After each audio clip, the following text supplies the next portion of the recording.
Bonjour, donc aujourd'hui on va voir deux propriétés qui concernent les taux d'évolution. Donc la première c'est les évolutions successives. Donc on va avoir une valeur qui va être la valeur initiale à laquelle on va appliquer une première évolution avec un premier coefficient multiplicateur qu'on appelle CM1. On va obtenir une valeur intermédiaire. Puis une deuxième évolution avec un autre coefficient multiplicateur qu'on appelle CM2 et enfin on va obtenir une valeur finale. Et en fait ce qu'on voudrait c'est passer directement de la valeur initiale à la valeur finale et pour ça en fait on multiplie les deux coefficients multiplicateurs. Alors on va faire un exemple pour que vous voyez comment ça marche.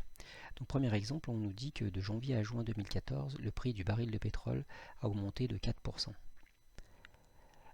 De juin à décembre 2014 ce prix a diminué de 38,6%. Et enfin, on nous dit que le prix du mois de janvier 2014, c'est-à-dire le prix initial, était de 79 euros. Donc on a un prix de 79 euros. On va lui appliquer une première augmentation de 4%. Donc ça veut dire qu'on va multiplier par 1 plus 4 sur 100. Et puis on va obtenir un certain prix qui ne nous intéresse pas vraiment, le prix du mois de juin. Et on va avoir ensuite une diminution de 38,6%, c'est-à-dire qu'on va multiplier par 1 moins 38,6 sur 100. Et enfin, on va obtenir le prix qui nous intéresse, c'est-à-dire le prix du mois de janvier.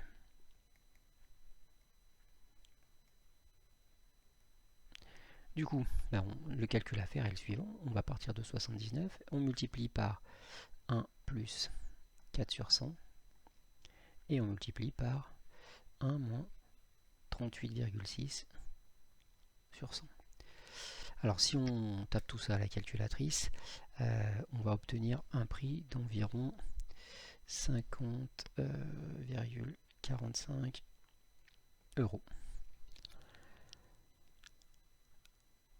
Alors deuxième propriété, le taux d'évolution réciproque. Alors on a toujours une valeur initiale qu'on multiplie par un certain coefficient CM et on obtient une valeur finale. Mais on peut se demander comment faire pour passer de la valeur finale à la valeur initiale. Tout simplement, il suffit de diviser par le coefficient multiplicateur. Autrement dit, ce qu'on va appeler le coefficient multiplicateur inverse, c'est 1 divisé par le coefficient multiplicateur.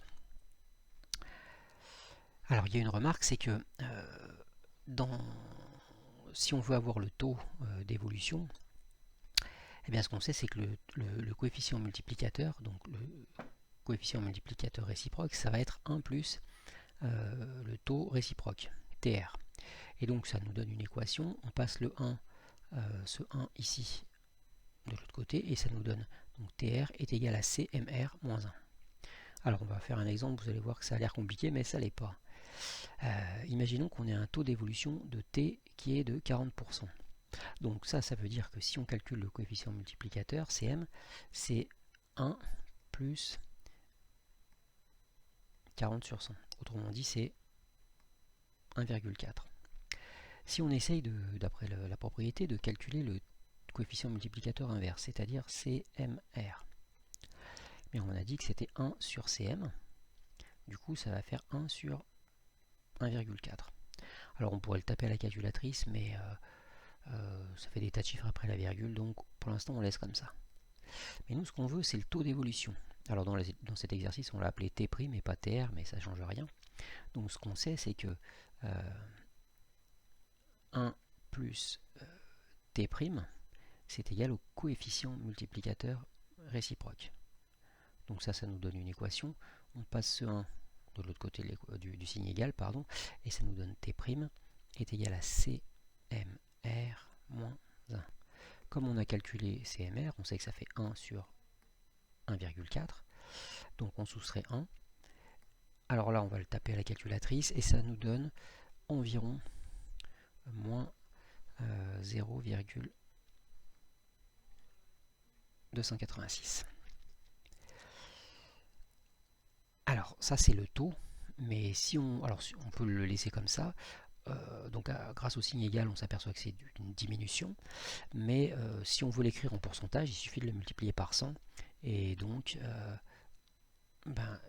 T' va être égal à moins 28,5. 6%.